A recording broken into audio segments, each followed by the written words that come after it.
Perfect.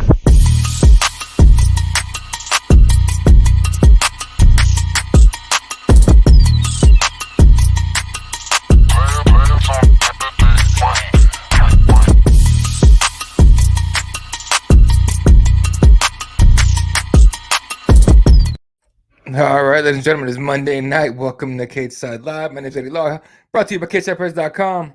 Oh, wow. Wow, look at the weird fuzzy ass shit on this. Hold up, let's see if I can fix this. Whoa. You got to love the focus on this thing. It's weird, right? Hold up.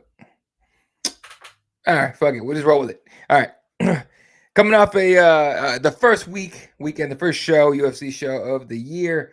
UFC Vegas 67. I don't know what fight night number 3,000 this shit is. I don't even know. But either way, you get a solo show from me tonight. Appreciate y'all for coming on and shooting shit, hanging out. As usual, this is an interactive show. You have an opinion, throw it out here. We'll talk about it. I'll put it up on the screen. We'll discuss. Why not? And of course, we'll talk, Ngannou. We'll talk Jones. We'll talk Gane. We'll talk Dana White. We'll talk all that. But first, let's talk about UFC Vegas 67. Solid show. Got to go to Vegas to cover it. Had a lot of fun with it. Trying to pull up a nice little video that the UFC let us have here. Yeah. All right. So again, UFC Vegas 67, Strickland versus Imavov. Wasn't supposed to be that in the first place. Kelvin Gastelum fell out about a week ago with a mouth injury, or a week before the fight with a mouth injury. Busted his whole shit. The whole thing was all messed up. So is what it is, what you're going to do. Strickland steps in on short notice, makes it a 205 fight, comes in 10 pounds heavier than Imavov. And I'm not sure if that played a big role into it, but the type of fight that he brought to Imavov was perfect. Imavov was more used to like range, being at range or outside of range or whatever, doing all these long strikes and everything. And Strickland made him box. He made him box up close. It was nothing nice. You can see it here on the video. He was throwing heavy. I guess he figured like, hey man, we're fighting heavy. Why not? Let's throw hands. And you've seen Sean Strickland throw heavy before, but not like this. Usually he pops the jab way more, and he was putting the combos together. So it was pretty cool. Then Dan Ige with a beautiful walk-off knockout here. Damon Jackson will show here in a second. Let's see how this goes here. Come on. Dan Ige has a great story, by the way. Dude was on a really, really like 3-fight losing streak. 4-fight losing streak, 3-fight losing streak, and it comes in and does this to Damon Jackson. And I mean, the walk-off KO was beautiful. And after the fact, Dan Ige said there was no reason to put more, cause more damage to Damon Jackson. No reason for it, and I totally agree with that. It's a very good sportsmanship. We see a nice little takedown there from Dan Ige. He was super aggressive. He had a lot to fight for that night, Saturday night. So it's cool to see him go in there and get a finish the way he did. Should be coming up here in a second. See, that left hook was landing the whole night, by the way. It was landing the whole night. It just happened to be that they got in real close and Dan Ige was able to finish it, and they didn't show the finish. So what are you going to do? But Dan Ige gets a win. So that's pretty cool. And to be able to talk to him afterwards, dude was super emotional about it, and he was super happy and everything. This one broke my heart a little bit, being a Soriano fan. Roman Kopylov is that guy. He's got a nice jab, good combos, a lot of power. He brought it up to Soriano. Soriano's been through a lot lately. If y'all don't know, there's a little mark under his left pec there from an infection that he had to battle. Like, he almost died. He joked around about it immediately. He was like, yeah, I almost died. Big old smile on his face and shit. I'm like, bro, come on, doc. That's crazy. You just threw it out there like, yeah, I almost died. Like it means nothing. That's nuts. But came in there heavy, a lot of heart, took a lot of shots. Took a lot of shots to the head early on, and then Romanov Kopylov went to the body like that. He ended up finishing with the left with that kick to the body right there. You saw him land it. It crumpled Soriano, and Kopylov got the TKO finish. That was pretty cool. That translated was funny. I'd say that much. Getting to talk to him for like 2 seconds after Kopylov talked, or post fight. And then Raquel Pennington put her name back into the title picture here with the 5-fight win streak now over Ketlen Vieira, who everyone thought, not everyone, but a lot of people thought should have already gotten a title shot. And so now, shouldn't that mean that Raquel should get a title shot soon? I think so. Mind you, if you ask her, she don't care. She's like, yeah, I mean, she says she feels like she deserves a title shot now, but if she don't get it, just give her number one. Number one, Juliana Pena. She goes, there you go. So But it was like this. It was a back and forth fight, but Raquel Pennington made a lot of adjustments in the second and third rounds to be able to get the win. So big time for her, especially baby on the way and all that. Was pretty cool. And then Nurmagomedov putting everyone on notice. He ain't just gonna smash you. He's gonna knock you the hell out. And I'm sure they're not gonna show a knockout, but either way, let's go ahead and cut the video here. So that was a nice little it was a fun event, man. A lot of people crap on these events, but first fight of the night, Charles Johnson gets a TKO win over Jimmy Flick. Jimmy Flick was not ready for this one. And I don't say that in a critical, like, wow, what he should have been here kind of way. It was in the cage. It was obvious the way he went in there, but he's been out for a while. So the ring rust is definitely real. And Charles Johnson definitely took advantage of that. So that worked out for him. Dan Argueta with the just constant takedowns and kind of went blanketing Nick Aguirre to the decision win. So good for him. He wasn't even gonna fight. He had shoulder issues, something like that. And he trains with Cub Swanson, and Cub wasn't gonna let him fight, and he had to convince him to let him fight. So it is what it is. Then Alan Nascimento with the submission win over Carlos Hernandez. He backpacked him, took his neck. Carlos had the tap, standing. It was pretty nuts. And then Mateo Rebecki with the win over Nick Fiore. Decision win. Should have been a finish. And I think Alex Behunin was the one that put it on Twitter, and I hadn't thought about it till literally right now. I wonder if his stock did fall, right, following this one, because he should have been a finish. Nick Fiore was making his debut for short notice and everything, and wasn't able to, he wasn't able to finish him. So maybe he should get a little bit of criticism for that, but what are you going to do? Then Abdul Razak Al Hassan with a knockout win of Claudio Ribeiro, but that wasn't even the headline on that dude. In the post-fight, he goes off on Joaquin Buckley. So here's what happened, according to Al Hassan, is that him and Buckley agreed to only stand during their fight. But if you remember that fight, Abdul landed on Joaquin a couple of times, and then Buckley just went in and shot repeatedly, ended up getting the split decision win over Al Hassan. And Hassan was pissed. Go to @Cageside Press on Instagram, and I put up a 2-minute clip of him just calling Joaquin Buckley a bitch, repeatedly. It was hilarious. Then a man I think should get a lot more respect than he does right now, Javid Basharat. And the reason he said after the fight, in the post-fight interview, he said that he believes guys are ducking him, and I don't disagree. I wouldn't want to fight him either if I was higher up than him. That he's a dangerous man. Fun fight with Mendonca, who Mateos is a bad dude too. It just Javid brought just a little bit more. I bet these two face each other again later on in their careers, but for now, that was a great win for Basharat. Then, of course, we spoke about it. Nurmagomedov with the TKO win over Barcelos. Raquel Pennington gets a split decision win over Ketlin Vieira.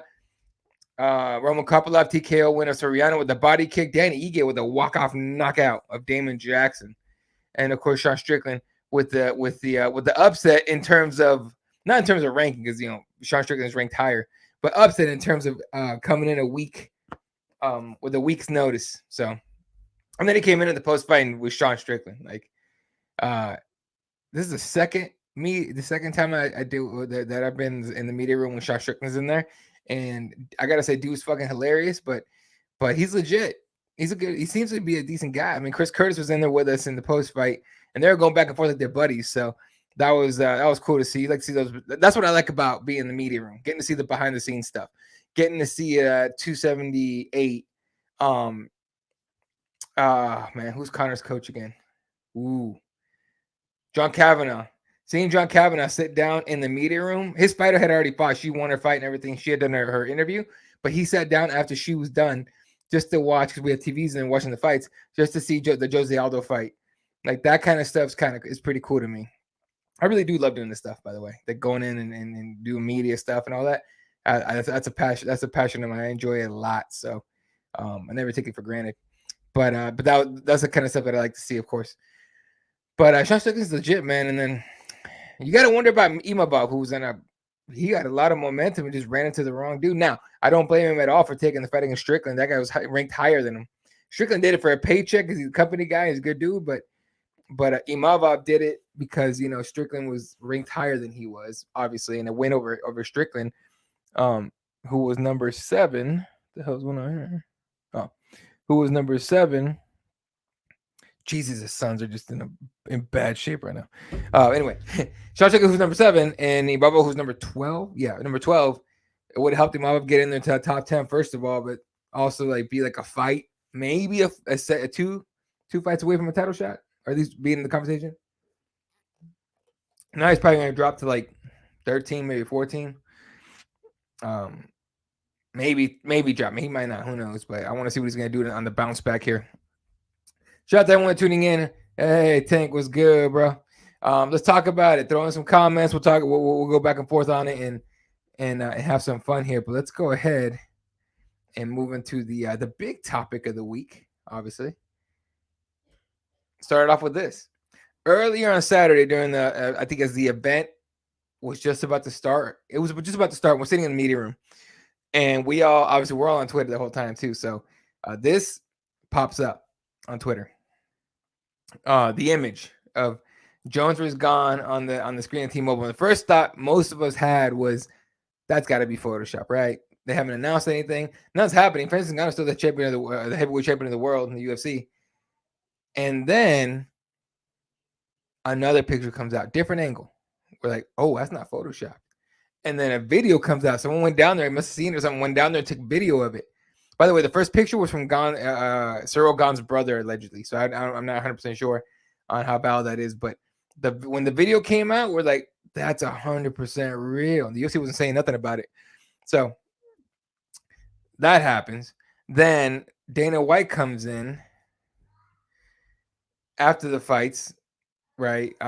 Before the Dana Ige comes in and before Sean Strickland come in, Dana White walks in. Now, I don't think any of us really expected him to come in. Really expected him to come in. We assumed because he came in earlier in the week on Wednesday to make a statement that he wasn't going to come in that day. We came in, told us the bonuses, and then he said something like, well, I bet you guys I know what you guys want to ask. The first question is going to be about, so let's go ahead and talk about it. And he announces John Jones for Cyril Gane for the UFC heavyweight title. And he didn't say interim. And we all caught that immediately. And so obviously we were like, well, what about Francis? And he didn't even wait for us to ask him. He just goes, Francis and Gane, we try to make a deal with him. It's been 2 years, all this other stuff. And we're going to release him from his contract. Now, we reported it, at least I reported it just like that Francis Ngannou had been released by the UFC. And a lot of people made the point that his contract was up. 100% true. What the UFC released him of is that that year-long clause that they put in pretty much every fighter's contract as the right to match any offer they give from somebody else, right?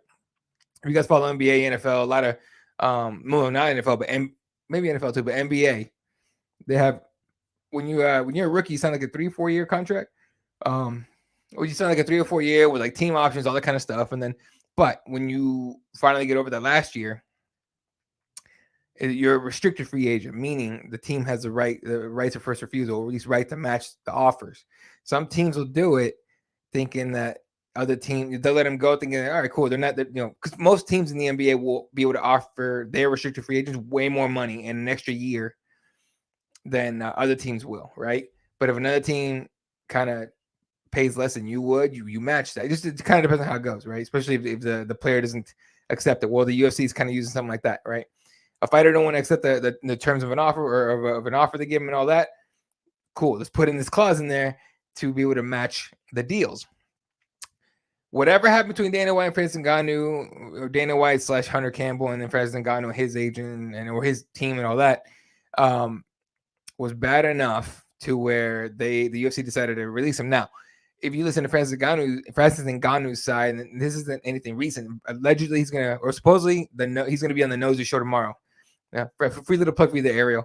He's gonna be on the MMA Hour, and we're all gonna be watching that shit, me included. I rarely watch Ariel's show, admittedly, but I'm definitely gonna be watching tomorrow. I want to see what Ngannou's gonna say, but Ngannou has repeatedly said that he doesn't like the way that some of these contracts. There we go. Some of these contracts, kind of.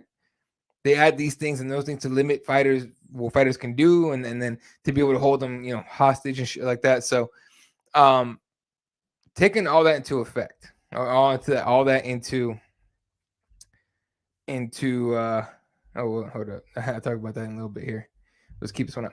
Taking all that into consideration, you gotta wonder if Francis was just tired of the games. Like, oh, well, we could just match whatever you get. Now, allegedly, what I've heard, Hunter Campbell was the voice of reason here, actually trying to work with Francis, trying to get things done, and then it just didn't work out. But you got to imagine Francis said, cool, I don't want this right to match BS in my contract, and I want to be able to box, right? Now, everyone goes, well, they let Conor box, why won't they let Francis Ngannou box? Well, because the Conor thing, that was the first time the UFC had done that in terms of, going from letting one of their fighters go to boxing and all that. There's a lot of money in that would have gone to that went to the UFC, but the sale had just happened, right? And you need to bump up your your funds and all that, and stock prices and all that kind of stuff that goes on with running a business that's public. And so they took the opportunity, and it paid off really well for all parties involved, right? Well, you're not gonna do that, Francis Ngannou, who could make a bunch of money, and then he's like, yeah, I'm not gonna fight anymore. And there goes all that. Not to mention he goes in there and gets knocked out, or gets, even though Conor McGregor got TKO'd, but he didn't get like flatlined, right? There's a lot of things to think about when it comes to this thing with Francis Ngannou and everything. A lot of people are blaming. It's weird to see people saying Francis Ngannou is scared of John Jones, so he didn't re-sign the contract. This is the guy that knocked out Overeem. This is the guy that went at Rosenstruck. This is the guy that got the rematch against Stipe and found a better way, a different way to win, right? With the blown knee. Now, was that Derek Lewis fight pretty crappy? Yeah. But most fighters have not all, but most fighters have at least one of those where it's just like, what happened? You guys remember, Izzy and Marvin Vettori, the first one, right? Now Izzy wasn't a champion yet, but still. Stuff like that. So you got to think about all these kind of different things here. But to say the man is scared is bullshit. Oh, what's up, boy? Sorry, I switched over to the screen. Tank says, Imavo took too long to start throwing. Hate that. 1 minute into the fifth, and now you decided to bang. His corner was telling him, we need to knock him out. We lost we've lost too many rounds. So yeah. So we're gonna promote it this weekend. I'm still not buying the arena dropped the ball. No, the arena dropped the ball. Mm-hmm. That's 100% on point. They dropped the ball. They didn't. It wasn't supposed to be announced yet. I'm assuming that we're going to announce it at 283. So yeah, you're right. This weekend, I think this is going to happen. But I think they dropped the ball because the arena took it down like quick. So Dana will talk about anything was not about his wife. I'll say this: haven't gotten a chance to talk to him on Wednesday, in media, in the media day. He's not hiding from this. No, I'm not giving. Look, full disclaimer. I'm not giving him any. I'm not making excuses for him whatsoever. What he did was wrong. But I'll say this: he gets a little bit of credit for, I think, for owning it. Now he's pissed off people so many times and so many people that they're just going to hammer away at it. And he understands that, he knows this is going to happen. I think what people are sticking on with this whole thing with the slapping the wife thing, besides the fact that it's fucking wrong to do that, is that he said that, well, what's my punishment supposed to be? Like, it's not going to hurt me, but I'm gone for 30, 60 days, or I'm just gone. It's just going to hurt the fighters in the UFC. And a lot of people disagree with that because there's no consequence there. What Dana White said was the consequence is him having to live with it and be labeled the wife beater forever. Now, in terms of consequence, like you pay you pay a debt to society or whatever else. Yeah, that's not going to sound like something for any of us, because if any of us do that, we're getting fired, we're going to jail, whatever's going to happen is going to happen. But keep in mind, this is in Mexico, 1, and 2 is wife didn't press charges and call the cops nothing. So you got to keep that in mind. As far as it being the wrong thing to do, absolutely. Example, absolutely, for fighters and people, for everybody. And then you did it while having, I'm sure more than is disclosed, female fighters on the roster that have had to deal with that, right? You guys remember Rachel Ostovich was, on the same card as Greg Hardy, and we asked about it, and it was kind of like swept under the rug a little bit. Yeah, it was that kind of thing. So, yeah, it's like I said, not giving Dana White a pass whatsoever. A little bit of credit for owning it and saying, I did that shit. Don't defend me. Don't blame my wife. It's all on me. There's no two sides to this. There's only one side. It's mine. I messed up. I gave him credit for that. Maybe should have been a little more tactful with the punishment part. And but what I don't understand, I think would have been a good move for him And again, people hate Dana White anyway, so he doesn't care. But they're gonna say what they're gonna say. But I think what would have made a lot of difference to me is if he donated to women's shelters or started a program or whatever, to make sure to at least show that you want to make a difference in that part. But it's a situation, and there's people that are defending him, which again is weird, and then there's people that are just hate him, which I get. But for example, Ariel going in hard in the paint. Like he said something like, okay, I saw a clip on Twitter, so I don't even want to talk about it too much for the fact that I don't have a full context of what Ariel said, but he did say something to the effect of, someone correct me if I'm wrong, something to the effect of, Dana White says, if he leaves, he's gonna, he's gonna hurt, the fighter's gonna hurt. Ariel said, "Why I argue that it might be better without you?" And it's like, whenever someone says something like that, people always repeat with the grass is greener. I like to go with the devil. Who knows, right? If he's gone and let's say Hunter Campbell takes over, it might be better. It might be better. It might be the same.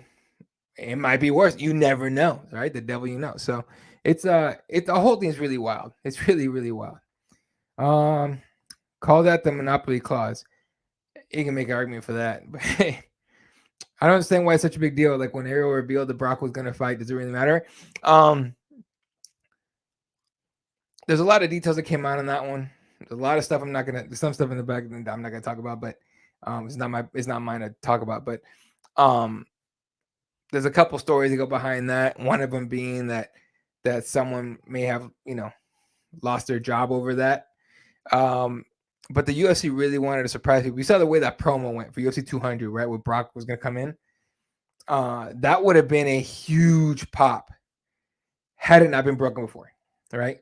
And that was what they were mad about. That's all that was.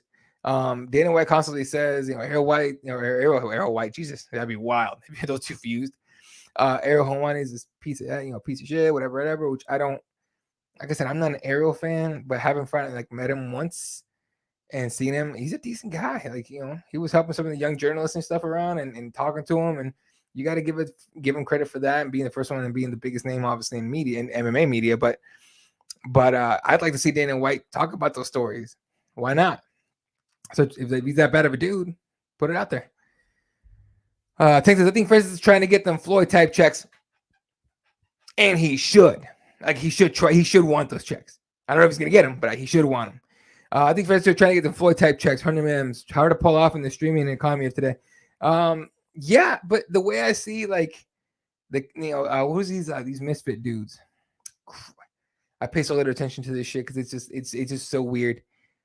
One of the Face Clan dudes fought a KSI. So there we go. The Danis fight is supposed to be Dylan Danis, and of course we all knew he was going to pull out of the fight, and he did. I think KSI probably knew. Dylan definitely knew. But that kind of thing, it still makes numbers.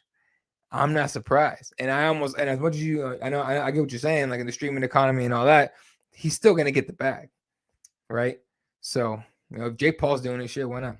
The pay-per-view sales, does it change anything as far as John Jones goes? That the Jones, okay. And Santiago, correct me if I'm wrong. If you're talking Jones versus Ngannou to Jones versus Gane, Fred and I jumped on last night. You guys want to go check it out after the show? It's on Cageside Press on YouTube. Make sure you, obviously, if you're watching, hit subscribe, leave a comment. I appreciate the hell out of you guys for doing that. But go to the Cageside Press YouTube and just go to videos, and you'll find last night Fred and I did a 30-minute show just on this alone. Okay. And I was of the thought that there's no way you're going to lose pay-per-view sales and all that. And Fred asked me why I thought that. And as I'm talking, I immediately go, holy shit. Pay-per-views are not going to change because people are still tuning in to watch John Jones at heavyweight. That's the GOAT. For a lot of people, it's a GOAT. So, no, there's not going to be any pay-per-view sale difference with Gane in there instead of Ngannou. There's not. People are tuning in to watch John Jones, right? They might be tuning in a little bit less than they would have had it been Ngannou because a lot of people want to see John Jones get knocked out. But that's what it is. Go France and stick to the UFC and domestic violence. 100%. But at the same time, I think Francis should go and try to get that Tyson Fury fight. If he does, that's made money. That's FU money, right? That's like I don't have to fight for nobody anymore after this, right? And make 100 mils and be smart with it, go home and live a good life. So I'm rooting for Francis, man. I'm rooting for Francis. I hope he does well. I'm not rooting against the UFC, mind you, or Dana White. I'm rooting for Francis to go get that bag. It's a really bad look for the sport for sure. I hear what you're saying. Oh, the early reveals. Okay. My bad. I still stick to the point about the pay-per-view sales with John Jones and all that. But I get what you're saying. It doesn't really change anything, but it's like, you want to do something cool, something that's like, gets people talking and all that. And reportedly Dana White had held the announcement for Brock Lesnar 200 really close to the vest. Like Rogan didn't know. I'm assuming Mike Goldberg didn't know. Maybe he did. Who knows? But Rogan definitely didn't know, right? And all these guys didn't know. So only a handful of people allegedly knew, and one of them told Ariel. That's basically bottom line what it comes down to. So that was the story from Dana White, by the way, not necessarily Ariel himself. I'd love to see Ariel. I'd love to have Ariel like come out and say detail that out. This is what I did. This is what I said. This is what I was told. Boom, boom, boom, boom, boom. Because until then, people are going to take sides, and it is what it is. Even after that, it might take sides, but at least they'll be more informed. Dana was selfish as all get out in that presser. Okay. I see what you're saying. Nothing in the world is important as his personal life. His personal life seems real important on New Year's. He's the worst. Just listen to his mother's interview. So, as far as he was talking about, for him, the most important thing is his personal life. That's what he was saying. I wouldn't say it's selfish. I mean, to me, my personal life is more important than anything, right? My family, my kids, all that. And so I think that's what he was talking about. But the difference is I'm not as big a public figure as he is. Nowhere near it. He's a massively huge public figure. And we know how public figures get treated when they do something wrong. So, he made a mistake or whatever you want to call it, and that was that. And now he's paying for it. I have not seen this woman's interview. I think I heard one of her interviews a while ago, and the lady just seems a little. That's not my business, man. Basically, I watched it, I was like, oh, okay, that's weird, and I just kind of moved on from that. I didn't really think much of it. So, I'm sure she says she's, they have a thing going between them two. Who knows what the relationship is now, but they have a weird relationship to begin with. So I don't know that I would give her too much credit either. But you might have a point, man. What else we got? Oh, Stipe stepped up and started talking. I think it was today. It was yesterday. Sorry. Stipe, I don't know where. I was scrolling through Twitter.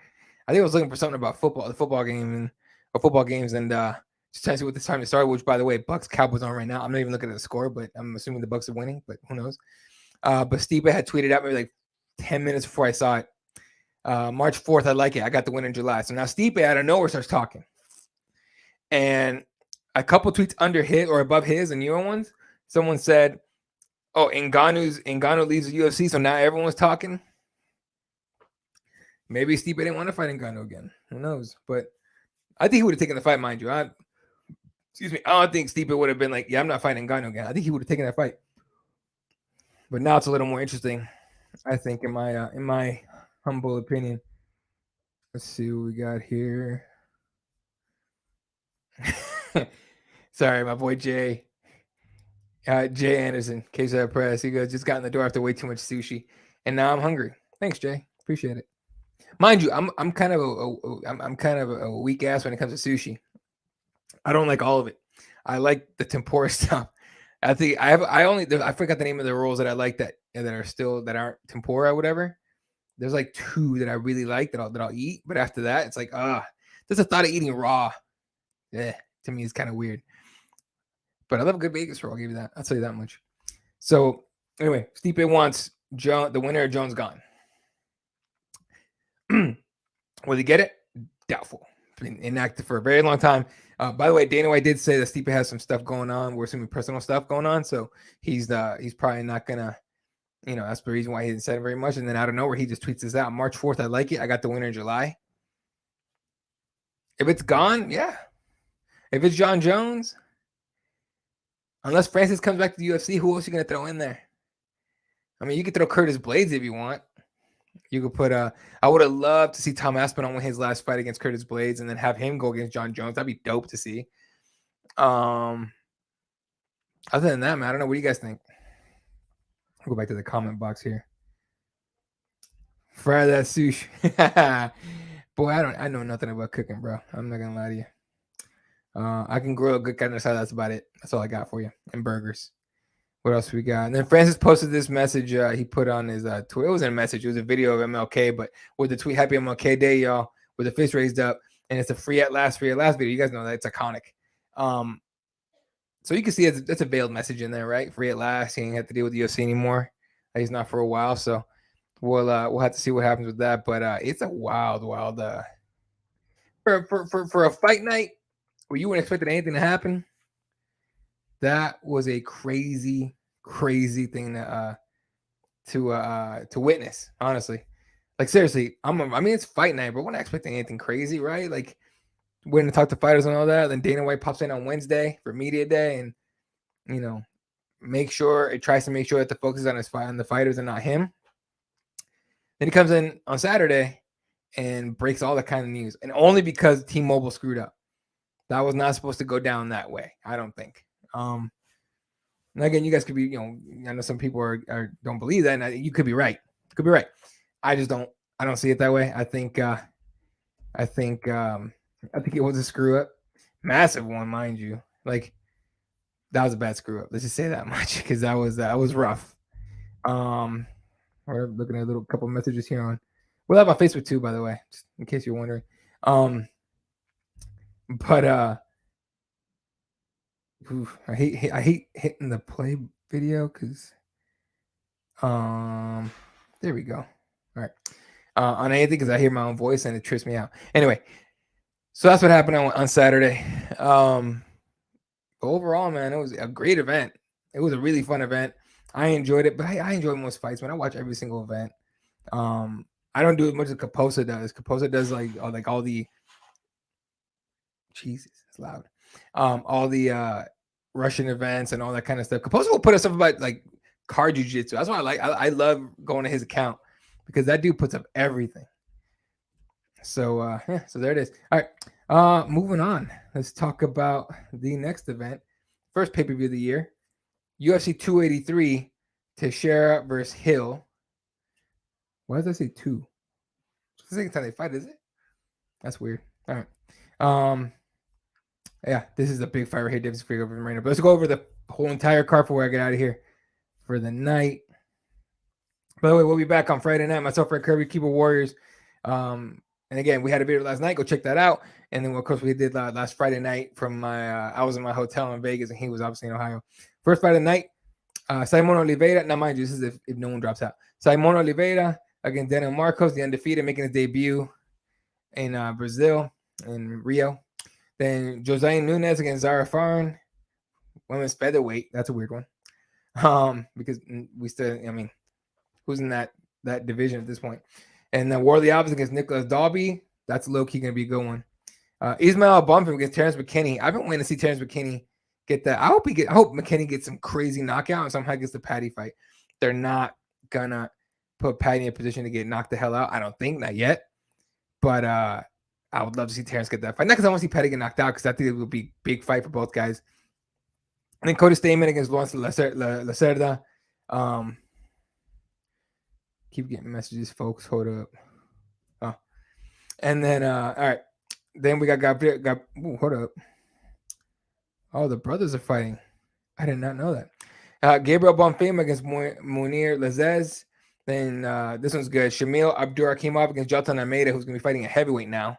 I'm sure he'll go back and forth between light heavyweight and heavyweight. But if Jatan can do something crazy in the next year, and say John Jones wins the title, and that ends up being a fight, I would love to see Almeida against John Jones. And Thiago Moises against Mekizel Costa. I think making his debut as well, if I'm not mistaken. Should be a lot of debut guys on this card. Then RoboCop, Gregory Rodriguez against Bruno Ferreira. Should also be a debut for Ferreira, if I'm not mistaken. Jesus, UFC website, what the hell? Then, and on the prelims of all places, but Shogun Hu against Iho Poteria.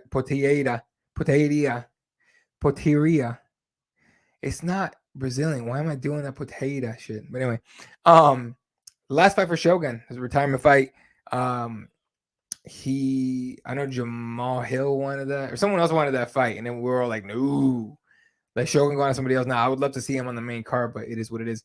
Main card kicks off with Paul Craig against Johnny Walker.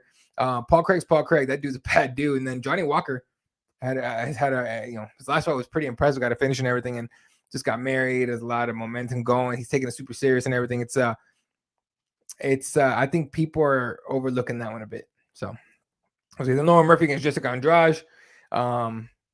That's just a fun fight. Then Gilbert Burns against Neil Magny. Nobody wants to fight Gilbert Burns, and nobody wants to fight Neil Magny.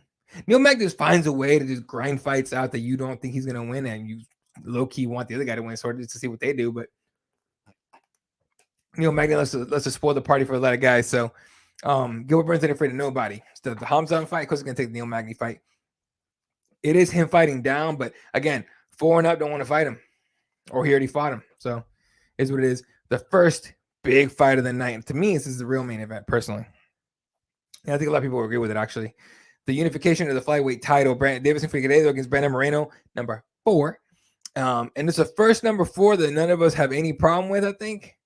What was the other one? Cambers, JDS. And the 4th fight, we're all like, we're just going to watch JDS get peppered, right? That's what's going to happen. Yeah. This should be a pretty good one. Brandon Moreno trying to get, got it. I call it half his belt back, but he's trying to get the unified title back. Davison Figueiredo trying to prove that he is the baddest man at 125.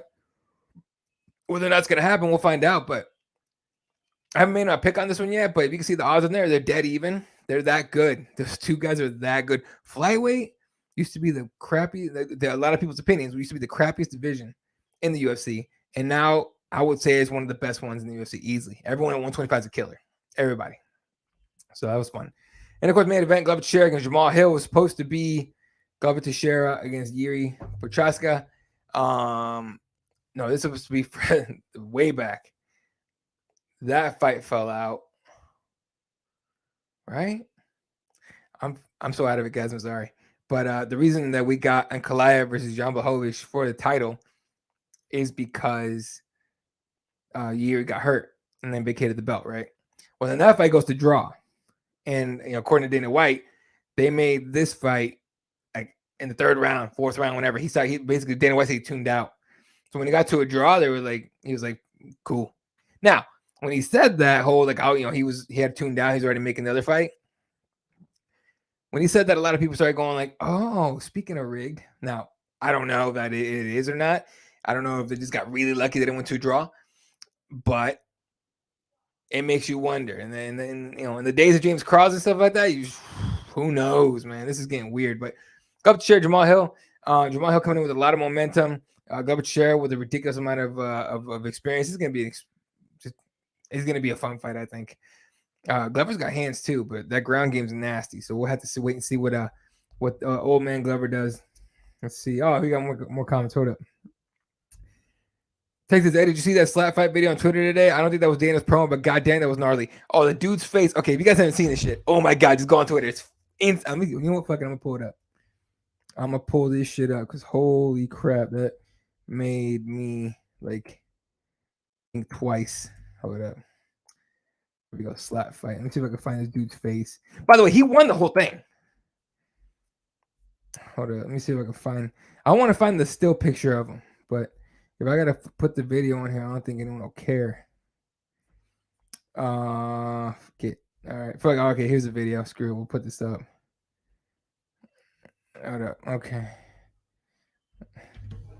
Dude, oh my god, this guy's face is fucked up. Hold up. Give me a second, guys. I'll pull it up for you, I promise. It was so nasty. Here we go. All right, check it out. Look at my man's face over here. That shit is so. Look at that. His face is so swollen, and they just keep slapping the same side. And look how hard he hits him. Bah! I don't know what he's doing with that, like pointing at the top. Like maybe he thinks he hit the top of his head. There must be a rule against that, like where you can't get here. You got to hit here and not here. But he took the shot, and look at his face. It's so messed up. Bro, oh my god, I can't watch that too long. Oh, did you guys not see that? Hold up. Oh, you didn't see that. I'm sorry. My bad. Let me pull it back up. Okay, so I got to do that then. I can't now full screen. And shout out to whoever posted this. Look at my man's face. Look at that man. Dude, that's so gross. It's so gross. That's so bad. There you go. Ready? Whew. Boom. Bow. Look at him. Jesus, I don't even look human. Everyone needs to reach out to the dude and like interview him. Just ask him what the fuck. Like, why are you doing this to yourself, dog? That's so crazy. So, but I did see it. It's gross. All right. Hey, Farcine, how you doing, bro? As far as cast, big time Chiefs fan. I'm sure he's been blowing up all over the place talking about Chiefs, this and that, and poking at the Jaguars here. Do your thing, bro. I'm just saying, no. It's not gonna happen. But if it did, if the Jags somehow upset y'all, boy, get off the internet for a minute. Nah, you won't. I know you're not gonna do that. You just be like, yeah, we lost, fuck it. But they probably won't. You get to watch in person at the Apex. What, the slap fight? I mean, the UFC cards, yeah, a slap fight. I'm not covering that. So, and Moreno, yeah, I would love to see Moreno and Glover get it. I'd love to see those two guys get it. But obviously more Moreno than anything. But that'd be fun. Yeah, it's fucked up, right? It's fucked up. It's so nasty.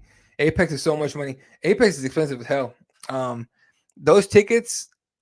Now, have you guys seen it on video? Like, they're basically bleachers and a handful of like lazy boys, right? From what being in there and everything. But those tickets are expensive, and like I've seen like so if you walk into the Apex, like the media room's like right away right there, and so you can see everyone that comes in. Dude, I've seen Dan Balzarian, the fake rich guy, whatever they call him. I'm not even sure what he does actually, but I think people have made videos of him being like not really being rich or whatever. But I've seen him walk. I've seen a bunch of celebrities walk in there, like just wild shit. A bunch of the Raiders showed up on Saturday and all that, and you kind of just get used to it. But the only times I ever marked out was getting to talk to Jose Aldo and ask him a question. I marked out when he did that, like internally. I kept my shit together. Don't But I'm a huge Jose Aldo fan, so I was like, I got to ask Jose Aldo a question. That's a trip. And he was looking at me like it was that kind of thing. It was weird, but that's kind of that. But anyway, yeah, the Apex is expensive and shit for people that buy tickets, especially if you buy like the VIP experience. I had one of my friends that came down. I didn't get to talk to him because I was working, but he got the whole VIP experience. Got to tour the Apex and tour the Octagon, all that kind of stuff. So if you got the money, it might be more fun than going to a big pay-per-view show because you have way less people. So it's a little more intimate and it's a lot closer to the cage. Like if you guys see it on TV, it sounds a little quieter and everything, and it is. But if you were in the actual Apex, like where the Octagon is, like it's way intimate. Like I don't know if you guys know anything. Basketball fans here, like back in the day, Seattle Supersonic fans, they used to play at Key Arena. I don't know what it's called now, and they don't have a basketball team anymore, but they deserve one. But like it's such an intimate setting at Key Arena, even with thousands of people there to watch a basketball game. You literally feel like you're on top of the court. It's really cool, and it's honestly a lot different now. Everything's further away and more spread out. Make more seats, make more money, all that bullshit. But I've enjoyed the Apex shows, man. A lot of people want to shit on them, and I understand that. But I've enjoyed them quite a bit because I think that more like that more intimate setting is a lot of fun. You hear everything, coaches, hits, all that kind of stuff. Patty balloons up. Oh yeah. Oh dude, yeah. Every tick. I don't think you get anything cheaper than a couple grand, and the VIP experience is even more expensive. Paul Craig made me look so bad his last fight. LOL. I told a buddy to bet him sub and that he'll get beat up, but when dude just got beat up. Yeah, it wasn't good. So, and to face this version of Johnny Walker is going to be a rough one, I think, for Paul Craig. But Paul Craig has shut me up before, so maybe he'll do it again. All right, so let's go ahead and wrap it up for tonight. Let me see. The UFC website has upcoming events, so we can go over those. Oh, they do perfect. All right, we'll finish up with. Jesus, I'm getting a mad amount of text right now. Nothing bad. Let me share the screen real quick. We'll talk about the next few events, and then we'll call it a night. All right, this weekend, UFC 283, Teixeira versus Hill, and Figgy versus Moreno 4. Honestly, not a super stack card, but not one I'm going to miss either. Obviously, I'm not going to miss it, but not even as if I was just watching as a fan, I wouldn't miss it either. I think it's a lot of fun, especially the Moreno fight. Then February 4th, Derek Lewis versus Spivak. This card is crazy for only one reason to me, okay? The start times are what? Let me show you this shit, all right? The start times are crazy. This fight, keep in mind, this card's supposed to be in South Korea. I almost said North Korea. In South Korea, in Seoul.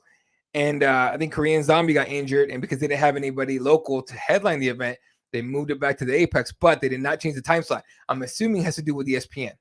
So if you look on here, let me show, let's see, scroll down to the, oh, they haven't divided it yet. Okay. Let's look at that start time. That 11 o'clock Mountain Standard, that's 10 p.m. Pacific time. That's 11, 12, 1 o'clock Eastern time, starting time for the main card. So I'm assuming the prelims are going to kick off like 7 p.m. Pacific, 10 p.m. Eastern. Bruh. And this is stateside. This is stateside. Talking to some of the media guys this last Saturday, we're all talking about like, dude, those times are crazy. I might try to get my son to cover it anyway because I enjoy that shit and I don't mind staying up late, but those start times are nuts. Anyway, Spivak against Lewis, Duho Choi. This fight's fucking dope. And I don't care what anyone says. Duho Choi against Kyle Nelson is going to be a good one. Then Ju Young Park against Dennis Tweed. I can't even say his name, but Denny's. That's going to be a good one. Devin Clark's in the card. A lot of Korean, plenty of Korean talent. Or, okay, some Korean talent. Not a lot of, actually, yeah, plenty of Korean talent. So it's like, it's one of those things where it's like maybe you should have kept it over there. Who knows? But main event, dude, you can't tell me people in South Korea wouldn't have loved to see Derek Lewis in there. Come on. But, UFC going to make their choices. Then UFC 284, Makhachev versus Volkanovski from Perth. Start times are normal on that one, of course. Yair Rodriguez, Josh Emmett is a co-main event. Jack Della Maddalena making a lot of waves in the last, I think his rookie was last year. So, yeah, getting back at it against Randy Brown. Who else we got on here? Zuby's on there. That's pretty funny. Justin Top against Parker Porter. Tyson Pedro. I'm a big Tyson Pedro fan. Dude is dope. I can't wait to see this fight. Jimmy Cruz on this card against Alonzo Menefield, who was upset that he had to fight that one dude whose record changed 18 times. Alonzo was not happy about that. So, yeah, that's going to be that one. Then after 284, and I'll be in the house for this one, Vera versus Sanhagen. Now, the card I don't think has been filled at all, but yeah, there's a couple fights. Tyler Thompson against Aaron Blanchfield. That's a big fight, honestly, for the flyweight division. But Marlon Vera against Corey Sanhagen. I'm going to be in the house for that one. Can't wait for that. That's going to be a great fight. I'm not sure how many people Chito Vera has to beat to earn a title shot, but that's what that is. So, as far as we'll take it now, because the rest of these, and then Gane versus John Jones at 2, or Cyril Gane against John Jones, UFC 285. And then, and then Dana did confirm this fight. Leon Edwards against Kamaru Usman, O2 Arena, London, UFC 286. So, a lot of big fights coming up, a lot of good events coming up. So we'll have a lot of fun. Eddie, is buying coke worse than domestic violence? Bro, why are you asking me that shit? Why are you asking me that shit? Is buying coke better? I'm assuming you're talking about Johnny Bones, but and Dana, but is buying coke worse than domestic violence? I would say, boy, if I had to answer that, I would say no.